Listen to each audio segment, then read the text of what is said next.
마가복음 13장 1절에서 4절까지 말씀입니다.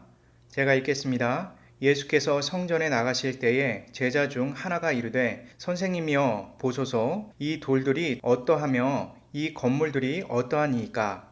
예수께서 이르시되 내가 이 큰 건물을 보느냐? 돌 하나도 돌 위에 남지 않고 다 무너뜨려지리라 하시니라. 예수께서 감난산에서 성전을 마주대하여 앉으셨을 때에 베드로와 야고보와 요한과 안드레가 조용히 묻되 우리에게 이르소서 어느 때에 이런 일이 있겠사오며 이 모든 일이 이루어지려 할 때에 무슨 징조가 있사오리이까.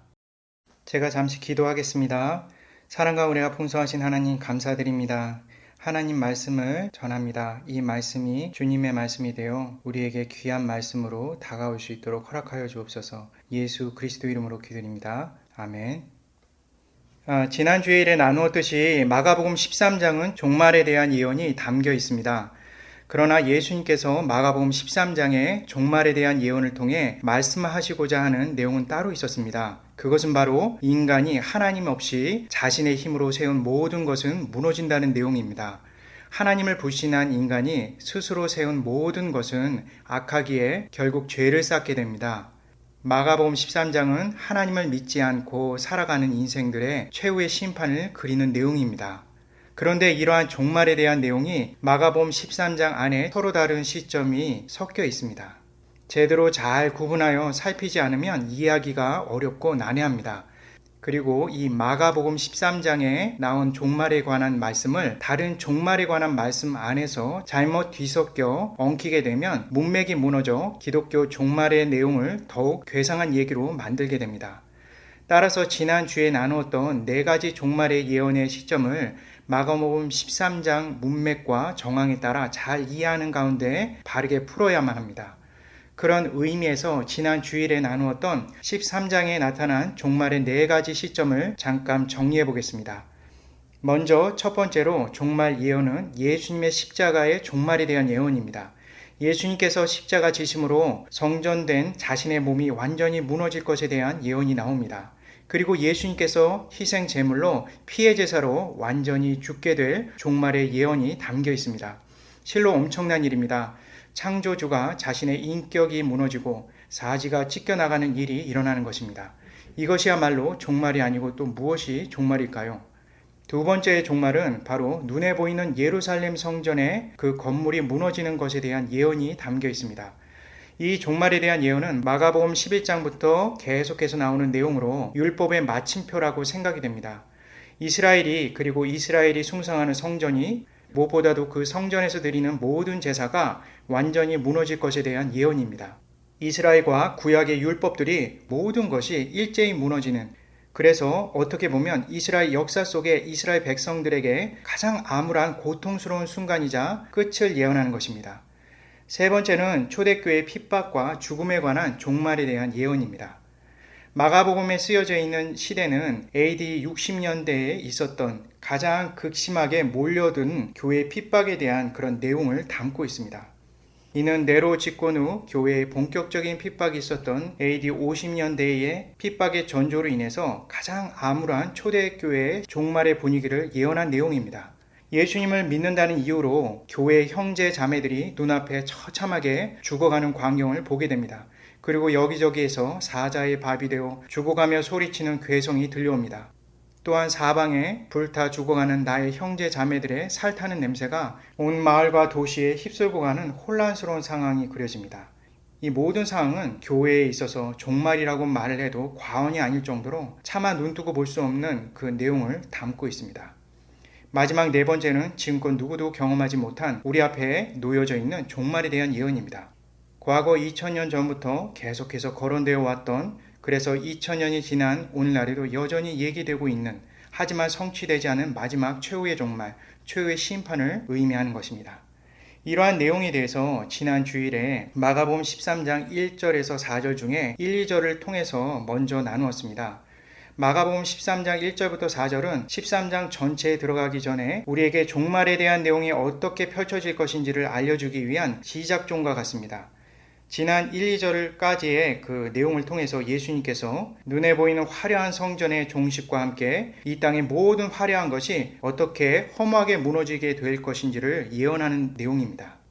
마가복음 13장은 그 화려한 성전의 종말의 말씀에서 시작하여 결국 마지막 세상의 모든 것이 다 무너질 최후의 종말도 함께 다루고 있음을 알 수가 있습니다.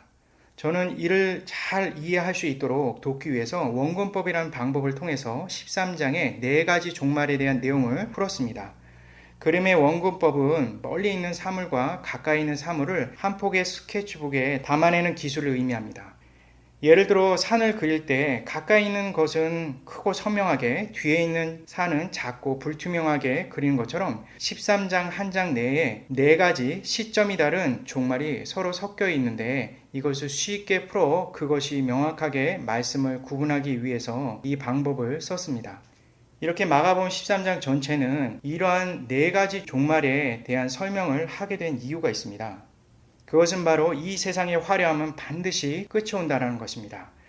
예수님께서는 어리석은 인생들에게 어떻게 그렇게 순식간에 끝이 오는지를 알려주면서 이 땅의 것을 추구하지 말고 예수님을 믿고 종말의 때를 기다리는 진정한 성도가 되도록 촉구하셨습니다.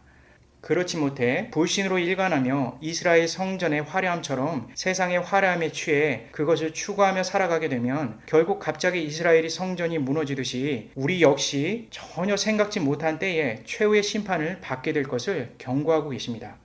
이러한 큰 그림을 잘 이해하면 13장의 말씀을 대할 때 어렵게 느껴지는 그 종말의 말씀이 쉽게 풀어질 것입니다. 오늘 말씀은 마가복음 13장 전체의 줄거리를 살펴보는 도입부인 마가복음 13장 1절에서 4절 중에 지난 주일 말씀에 이어서 두 번째 시간을 갖습니다. 오늘은 이 두 번째에 해당되는 3절 4절 말씀을 살펴보도록 하겠습니다. 3절 4절 함께 읽겠습니다. 예수께서 감람산에서 성전을 마주 대하여 앉으셨을 때에 베드로와 야고보와 요한과 안드레가 조용히 묻되 우리에게 이르소서 어느 때 이런 일이 있겠사오며 이 모든 일이 이루어지려 할 때에 무슨 징조가 있사오리까? 이미 2절에 우리는 무서운 예언을 접했습니다. 세상에 종말이 오는 것입니다. 예수님께서 돌 위에 돌 하나도 남기지 않고 모두 무너뜨려진다고 말씀하셨습니다. 물론 성전에 대한 내용이지만 동시에 이것은 세상의 끝에 대한 내용도 포함되어 있습니다. 암울함 그 자체인 것이죠. 이런 상황에서 3절 말씀이 나온 것입니다. 이 3절 말씀에 보게 되면 특별히 앞에 있는 첫 번째 구절을 살펴보면요. 예수께서 감람산에서 성전을 마주 대하여 앉으실 때에 라고 나옵니다. 우리가 생각할 때 이것은 그냥 예수님께서 그 어떤 장소에 앉아 계시구나 라고 생각하지만 이 말씀, 이 3절에 있는 이 앞부분의 말씀을 제대로 풀어보게 되면 2절에 이어지는 그 암울함과 공포가 그대로 3절로 전달되어 가중됨을 우리가 알 수가 있습니다.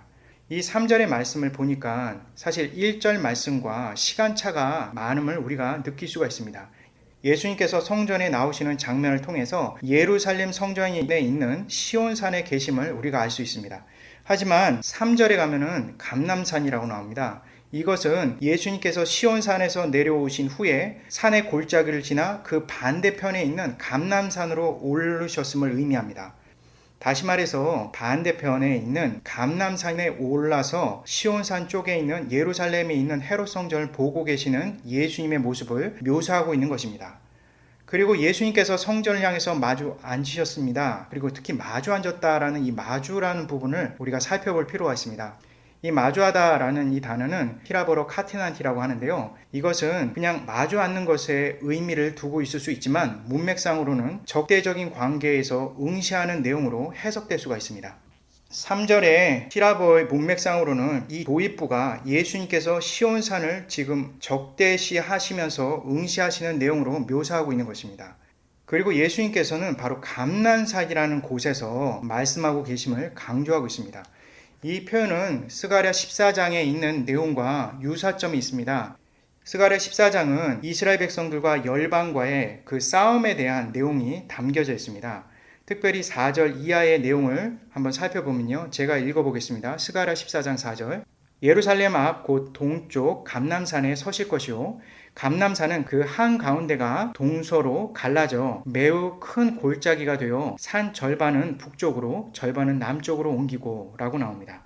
이것은 당시 예루살렘에 있는 시온산에 있는 성전과 그 주변의 경관을 보여주고 있는데, 특별히 감난산과 예루살렘이 마주보고 전쟁을 일으킬 수 있는 지형적 토대를 묘사하고 있는 내용입니다. 이것을 통해서 우리가 알 수가 있는 것은 구약 성경 전체적으로 봤을 때 예루살렘 성전을 공격하기 위해서, 예루살렘 성전의 그런 지형을 파악하기 위해서 감난산에 올라가 지휘를 할 수 있음을 우리가 알 수가 있습니다. 감난산에서 예루살렘 성전이 있는 곳을 공격하기 위해서 적장이 작정을 피기 위해 좋은 장소로 우리가 생각해 볼 수가 있습니다. 이 말씀과 함께 우리가 살펴볼 수 있는 중요한 것은 바로 그 자리, 적장이 있는 그 자리에 바로 예수님이 앉아 계신다라는 것이죠. 즉 예수님께서는 예루살렘 성전을 상대로 싸움을 하고 있는 적장을 연상시킬 수가 있는 것입니다.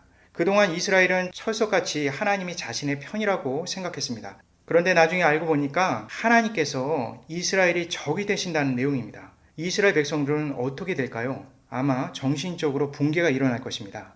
이러한 내용은 예수님께서 이스라엘을 그냥 공격하는 내용이 아니라, 예수님께서 이스라엘을 정말 사랑하시지만 이스라엘이 하나님을 먼저 배신하고 끝까지 불신하는 내용 가운데 나오는 행동임을 우리는 알 수가 있습니다. 오늘날 우리가 교회에서 예수님을 가르치고 선포된 설교를 믿고 우리가 봤는데, 알고 보니까 그 모든 것이 성경에 나오는 예수님의 복음이 아니라고 한다면 그것은 최악의 상황이 될 것입니다. 그럴 경우에는 하나님의 심판에서 그 교회는 제외될 수가 없는 것입니다. 가짜 복음을 따르는 것은 가짜 교회이기 때문에 그렇습니다. 오늘날 나의 생명의 양식을, 나의 영혼의 목숨줄을 바르게 도와줄 수 있는 교회와 목양자를 만난다는 것은 정말 은혜이며 축복인 것입니다. 우리 역시 그런 교회가 되기를 기도합니다. 저도 그런 목회자가 되기를 진심으로 바랍니다. 이런 사항에 대해서 우리가 현실적으로 좀 더 적나라하게 말하자고 한다면, 내가 원하는 것은 성경 말씀이 아니라 내가 믿고 싶은 예수님에 대해서 믿고 있었다라고 한번 생각해 보시기 바랍니다.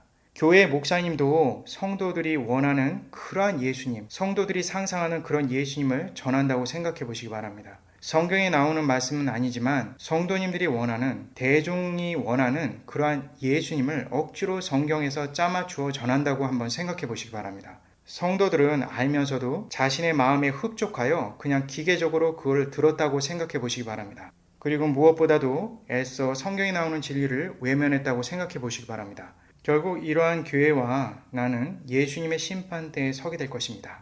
3절에 예수님께서 감난산에 앉아 예루살렘을 응시하는 모습은 마치 이러한 모습과 크게 다르지 않은 것입니다. 교회의 머리는 그리스도십니다. 그런데 그리스도께서 교회를 상대로 싸움을 하신다면 이미 그 교회는 교회가 아니라 악마의 집단이고 사탄의 회가 되는 것입니다. 3절의 말씀은 구약의 실제적인 역사를 상징적으로 보여주면서 동시에 영적 미래적 시점에서 나타나는 종말의 절박함을 그리고 있는 것입니다. 종말은 바로 하나님이신 예수님께서 적에 대해서 응징하시는 그런 내용인 것입니다. 첫 번째 이 땅에 오신 예수님은 구원자로 오셨지만 이제 오실 재림주는 바로 심판주로 오시는 것입니다.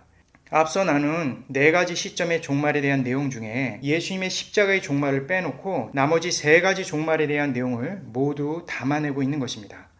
이스라엘의 성전과 이스라엘의 패망에 대한 절망을 담고 있는 종말의 내용과 초대교회의 극심한 핍박 속에 느껴지는 절망감과 아직 인류에게 임하지 않은 마지막 종말의 초조함을 그대로 담아내고 있는 것입니다. 예수님이 나를 적으로 생각하고 나를 응시하고 계시다고 생각한다면 이러한 마음에 의해서 우리는 절박감을 느낄 수밖에 없는 것이죠. 이러한 부분을 우리가 생각을 하면서 이와 유사한 부분도 우리가 찾아볼 수가 있습니다. 다니엘서 9장과 11장과 12장의 내용을 보게 되면 이스라엘의 멸망과 파괴 현장에 대한 예언이 담겨 있습니다. 이 내용 역시도 3가지 시점으로 우리가 찾아볼 수가 있습니다. 특별히 다니엘서에 나오는 이 말씀들 중에 멸망에 가증한 것이 세워지는 날에 대하여 오늘 말씀에도 동일하게 적용해 볼 수가 있는 것입니다.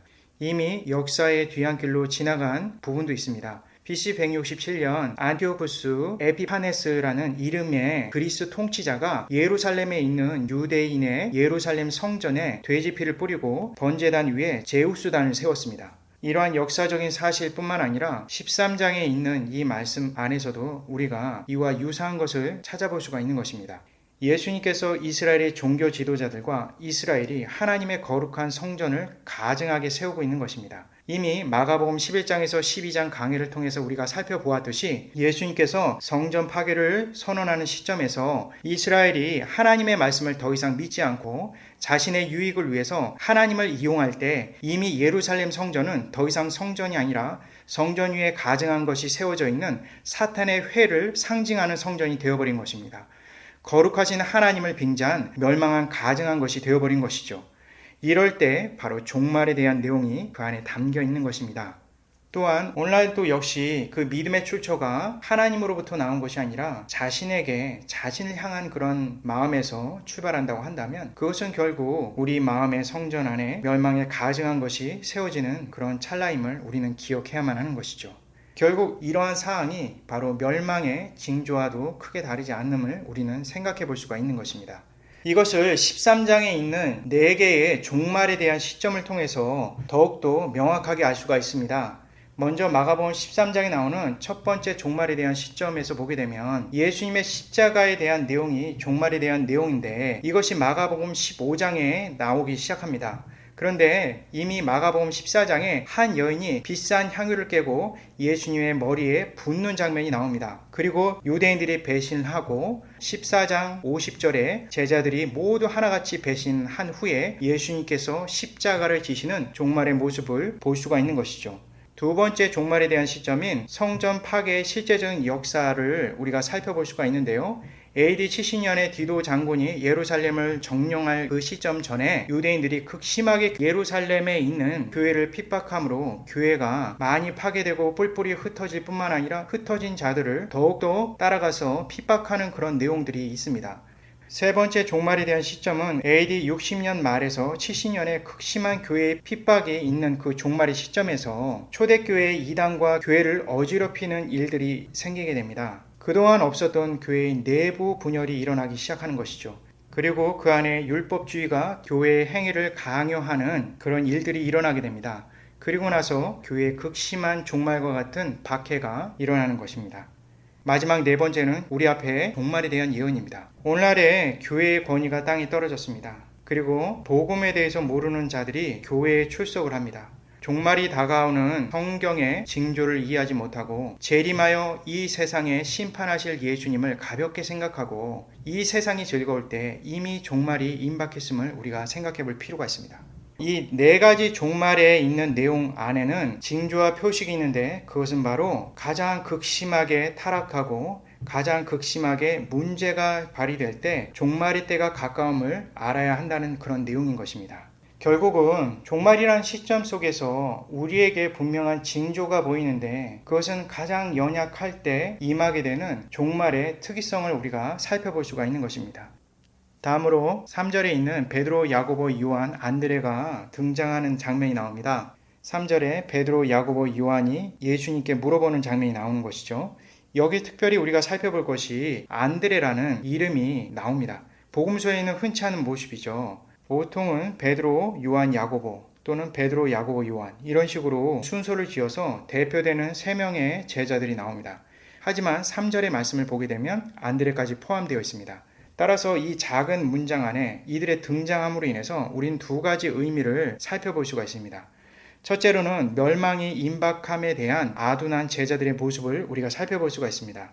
이렇게 베드로, 야고보, 요한, 안드레라는 이 순서에 따라서 그 이름을 음가를 음역하게 되면 시리아 역본에 따라서 언어 유의적 표현임을 우리가 살펴볼 수가 있습니다. 즉 그 음가를 번역하게 되면 돌이라는 의미를 갖고 있는 카파입니다.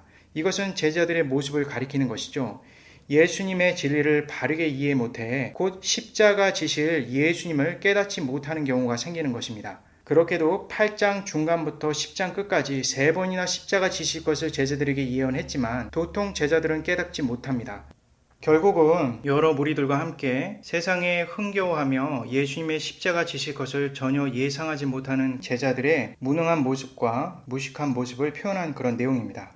두 번째 의미에서 4명의 제자의 이름이 거론된 것은 정말로 예수님의 사역이 끝이 왔다라는 사인입니다. 마가복음 1장 16절에서 19절에 보게 되면 제자들의 이름이 나오는데 거기에 안드레가 같이 포함되어 있습니다. 예수님 사역이 그 이후에 시작이 됩니다. 오늘 말씀에 역시 안드레까지 포함되어 있는 말씀이 나옵니다. 예수님의 사역의 시작과 끝을 알리기 위해서 이러한 이름이 등장하는 것이죠. 우리가 여기서 주목해야 될 부분이 있다고 한다면 특별히 마가복음 1장 16, 19절에 보게 되면 베드로, 안드레가 등장하고 또 야고보, 요한이 등장을 합니다. 하지만 오늘 말씀에 보게 되면 베드로, 야고보, 요한, 안드레 순으로 되어 순서가 바뀌게 됩니다. 먼저 마가복음 1장 16, 19절 읽어보겠습니다. 갈릴리 해변으로 지나가시다가 시몬과 그의 형제 안드레가 바다에 금을 던지는 것을 보시고 조금 더 가시다가 세베대의 아들 야고보와 그의 형제 요한을 보시니, 이런 말씀이 나옵니다. 특별히 여기서는 형제가 묶여져 그들이 혈연관계임을 명확히 보여주고 있습니다. 시몬의 형제는 바로 안드레이고요. 야고보의 형제는 요한입니다.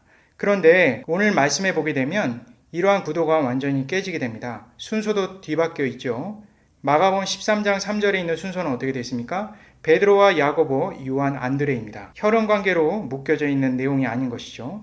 우리가 이것을 통해서 알 수 있는 것은 예수님의 사역의 시작과 그리고 예수님의 사역 끝에 있는 모든 것이 종결된 이후에 바로 혈연 중심이 아닌 신앙 공동체의 상황이 전개됨을 이 말씀을 통해 우리가 은연중에 알 수가 있는 것이죠. 일반적으로 가족을 참 중시합니다. 물론 우리 믿음의 사람들도 가족을 중시하죠. 그러나 우리의 가족은 혈연에 의해 묶여져 있는 가족이 아닙니다. 인간 혈연 가족 중심이 아닌 예수 그리스도의 십자가 지신 이후에 예수님 십자가 끝에서 결국 이러한 모습이 등장한다는 것을 보여주고 있는 것이죠. 그리스도 안에서 교회가 되어 진정한 가족이 나오게 되는 것입니다. 그저 혈연으로 중심이 된 그런 가족 따위와 비교할 수가 없습니다. 거룩하신 그리스도의 피로 수혈받은 새로운 연합체가 만들어지는 것입니다. 마지막 때에 살아가는 우리에게 있어서 진짜 가족이 무엇인지를 분명히 알려주고 있는 것이죠. 오늘날 잘못된 혈연관계에 대한 이해를 갖고 있는 교회 안에서는 장로와 그 밖의 직분을 명예적으로 해석하는 경우가 있습니다. 그 옛날 초대교회 장로 직분부터 시작해서 여러 직분들은 죽는 직분입니다. 가장 앞에서 먼저 목 잘리고 사자밥이 되고 눈 뜨고 자신의 살이 타들어가는 것을 보아야 하는 직분인 것입니다. 그런데 오늘날 직분은 너무나 가볍습니다. 장로 직분이든 권사 직분이든 받으려고 갑자기 안 보였던 가족들이 교회에 전부 나오기 시작합니다. 그리고 3개월 전부터는 일가 친척까지 전부 교회에 등록하게 됩니다. 그래서 모두 교회의 공동의회의 회원이 됩니다. 결국은 그 가족과 그 친척 중에 장로와 권사가 나오게 되죠. 그 이후에 가족들이 교회에 나오지 않고 일가 친척들은 원래 다녔던 교회로 돌아가거나 또 다른 종교, 원래 믿었던 종교로 돌아가는 경우도 있다고 합니다. 그러한 교회의 모습에서 그리스도의 피를 나는 형제요 자매라는 말이 가능할까요? 다른 교회를 판단할 필요가 없습니다. 앞으로 우리 교회의 미래의 모습이 될 수도 있는 부분이죠. 예수님의 복음을 잘못 이해하고 죄에 빠져 불신이 가득하게 되고 그리스도의 피로 나는 형제 자매가 아닌 혈연 관계만이 가장 돈독한 것으로 착각하게 된다면 반드시 우리 교회도 이러한 절차를 걷게 될 것입니다. 따라서 진짜 가족은 인간의 혈연에 의해서 묶여져 있거나 친해서가 아닙니다. 바른 복음과 그리스도 안에 있을 때만이 진짜 가족과 같은 교회가 되는 것입니다. 다음으로 3절에서 4절에 나오는 부분 중에서 조용히 묻되 우리에게 이루소서라는 부분이 나옵니다. 제자들이 예수님께 조용히 다가와 말해달라고 하는 표현입니다. 본인들만 알게 되는 비밀한 말씀을 예수님의 입을 통해서 나올 것을 예상하고 있는 것이죠. 그리스도 안에서 교회가 갖게 될 종말은 정말 비밀한 것입니다. 오직 교회만 알 수 있는 진리인 것이죠. 종말의 내용을 몰라서가 아닙니다. 알아도 믿지 못하기 때문에 그렇습니다. 이는 종말에 대한 믿음이 오직 교회에게 주신 하나님의 선물임을 알아야 하는 것이죠. 우리가 알다시피 40년 전만 해도 종말에 대한 내용에 대해서 믿는 사람뿐만 아니라 불신자들조차 두려워했던 때가 있습니다. 1800년도에 있는 아주 오래된 종말 이슈에 대한 큰 사건을 제외하고도 미국의 근현대에 가장 큰 사건이 있었습니다.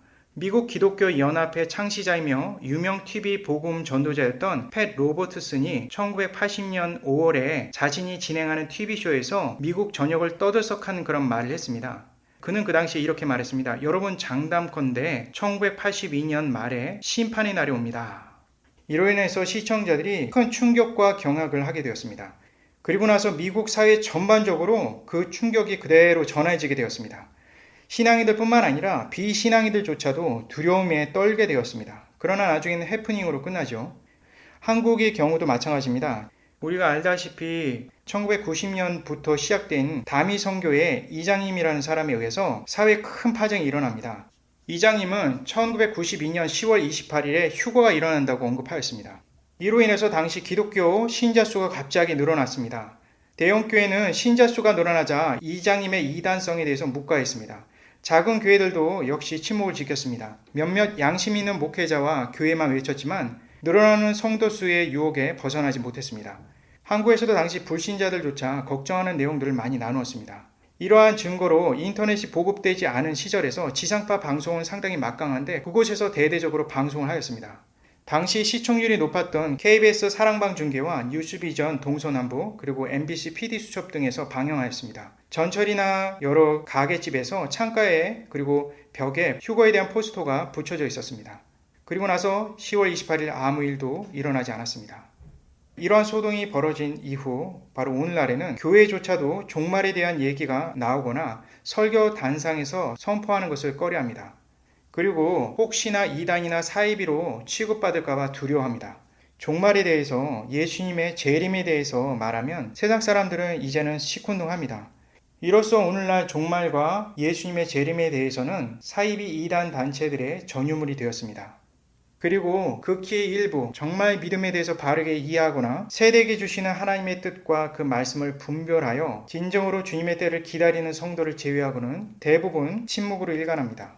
따라서 오늘날 종말은 정말 비밀이 되어버렸습니다. 알더라도 믿지 않게 되어버린 것입니다. 믿는 사람들조차도 좀처럼 관심 밖의 일이 되어버린 것입니다. 결국은 오늘 4절의 말씀에 제자들이 조용히 묵게 된 이유가 있는 것이죠. 이 비밀한 말씀은 믿는 자에게만 하나님께서 주신 은혜의 결과라는 것입니다. 다음으로 4절에 어느 때에 이런 일이 있겠사오며 라고 제자들이 묻는 부분이 나옵니다. 여기서 히라버로 보게 되면 바로 그때라는 단어가 나옵니다. 토테 타우다 에스타이 이렇게 나옵니다. 이 바로 그때라는 것은 스스로 서서 이미 성취된 징조와 나머지 아직 성취되지 않은 징조를 비교하여 현재의 마지막 때라는 것이 발견될 수 있는 지혜를 얻고자 하는 제대로 된 제자들의 물음이죠. 종말을 밝히 이해할 수 있는 종말의 때, 즉 이 세상의 움직임 속에 분별할 수 있는 징조에 대한 부분을 말을 하고 있는 것입니다. 그리고 제자들의 물음의 내용 중에 이어지는 내용은 4절에 이 모든 일이 이루어지려 할 때에 라고 나옵니다. 여기서 모든 일이 이루어진다 라는 내용이 표현되어 있는데요. 이것은 예수님께서 성전 멸망과 함께 역사의 종식을 언급하고 있는 내용입니다. 지금 제자들이 4절을 통해서 그 3절 앞 뒷부분과 4절을 통해서 나오는 그러한 제자들이 그 질문은 정말 오랜만에 제대로 된 질문을 하고 있는 것입니다. 다시 말해서 종말의 때가 가까운 시점과 종말이 완전히 피조세계를 심판하는 그 시점 사이에 있게 되는 내용을 알려달라고 제자들이 요구하는 것입니다. 이렇게 가끔 마가복음에서는 제자들이 예수님과 대화 속에서 정상적인 신앙인의 그러한 물음이 나오는 때가 있습니다. 고장난 시계도 하루에 2번은 맞춰진다고 합니다. 제자들이 아마 이때가 아닌가 개인적으로 생각합니다. 제자들의 묻는 물음의 핵심은 결국은 하나님께서 종말의 때에 맞게끔 역사하실 내용에 대해서 미리 믿는 자로서 상황을 파악할 수 있는 지혜를 구하는 그런 장면인 것이죠. 마지막 4절 뒤에 보니까 무슨 징조가 있사오리까 라고 나옵니다. 이 징조에 대한 표식이 바로 13장의 전체의 내용을 다 감싸고 있는 내용인 것이죠. 중요한 사실은 이 13장에 이미 예수님께서 이러한 종말의 때에 대한 내용을 상세하게 말씀하고 계셨다는 겁니다. 오늘날 우리는 과연 역대에 있는 종말의 사인에 대해서 얼마나 영적으로 신앙적으로 경각심을 갖고 있는지 생각해 볼 필요가 있습니다. 우리에게 펼쳐질 종말에 대한 징조를 묵상하고 또 주님 앞에 더욱더 마음을 쳐서 복종할 수 있는 그런 기회가 됐으면 좋겠습니다.